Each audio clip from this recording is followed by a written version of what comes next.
with all the other participants in the show. Once this gentleman showed us what he was going to do, we just didn't really think that there was anybody that could follow him. And I don't mean that in a negative way, I mean it in a very positive way. So what I'd like you to do is welcome to the stage with a little spoken word tonight, all the way from South Carolina. Give it up for Life, everybody! Woo!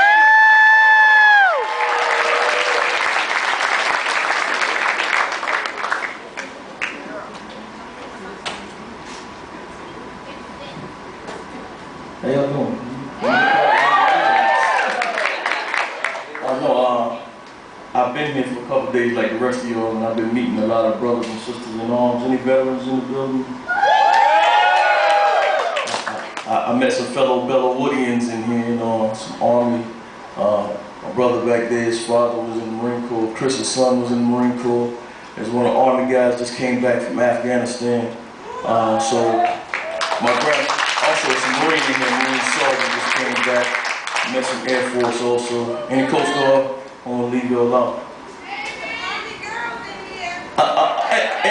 Allow me to correct myself. My brothers and sisters in arms, Army females and ladies. So my grandmother, she asked me one day, I was sitting on the couch. She said, well, Bubbles, don't laugh at me, that's my grandma called me, that's her name to me, that's not for all of y'all. It's a hard life growing up called Bubbles, you know what I'm saying? It's a lot of fights.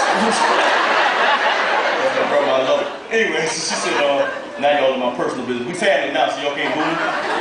So she said, if they asked you to go to war, would you go? And I said, well, yes, ma'am.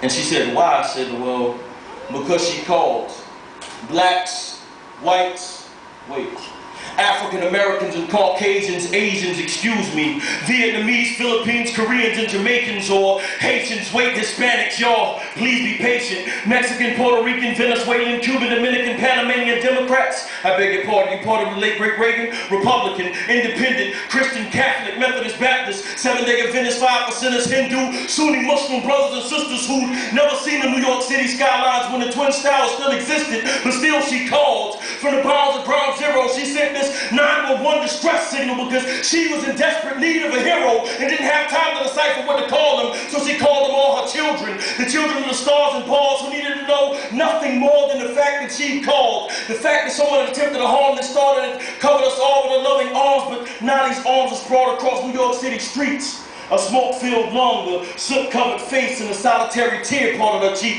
Her sins garments encompassed Pennsylvania Avenue, and the Pentagon was under her feet. As she began to talk, she began to cough up small particles of debris and said, I'm America, and I'm calling on the land of the free. So they answered. All personal differences set to the side because right now there was no time to decide on what state building the Confederate flag should fly or in what trimester the embryo considered alive. You see, someone attempted to choke the voice of the one that gave us the right for choice, and now she was calling and somebody had to answer, so they did. Stern faces and chiseled chins, devoted women and disciplined men who rose up from the ashes like a phoenix and said, don't worry, we'll stand in your defense. They tightened up their bootlaces, said goodbye to loved ones, families, and friends that tried to bombard them with the hold on, wait a minute, and what ifs, and daddy, why you going? No, mommy, why you leaving? And many kissed them on their foreheads and said, don't worry, I have my reasons. You see, to this country, I pledge my allegiance to defend it against all enemies, foreign and domestic. So as long as I'm breathing, I'll run through the hellfire.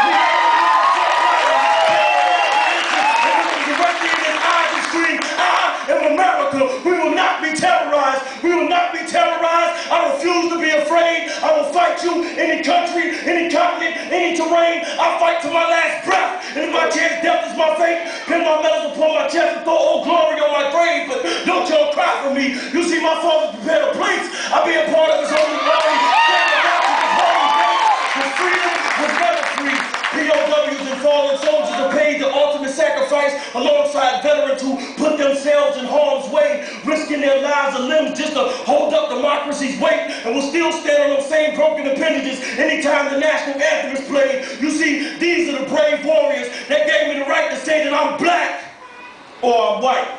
Or I'm African American and Caucasian, I'm Asian, excuse me. I'm Vietnamese, Philippine, Korean, and Jamaican. I'm Haitian, wait, Hispanic, yo, please be patient. I'm Mexican, Puerto Rican, Venezuelan, Cuban, Dominican, Panamanian. I'm a Democrat. No, I beg your pardon. You see, I partied with the late great Reagan. I'm Republican, Independent, Christian, Catholic, Methodist, Baptist, Seventh-day Adventist, 5%ers, Sunni, Muslim brothers and sisters. We're just Americans. So with that, I say thank you to the Army, Navy, Air Force, and Marines for preserving my right to live a diverse life again.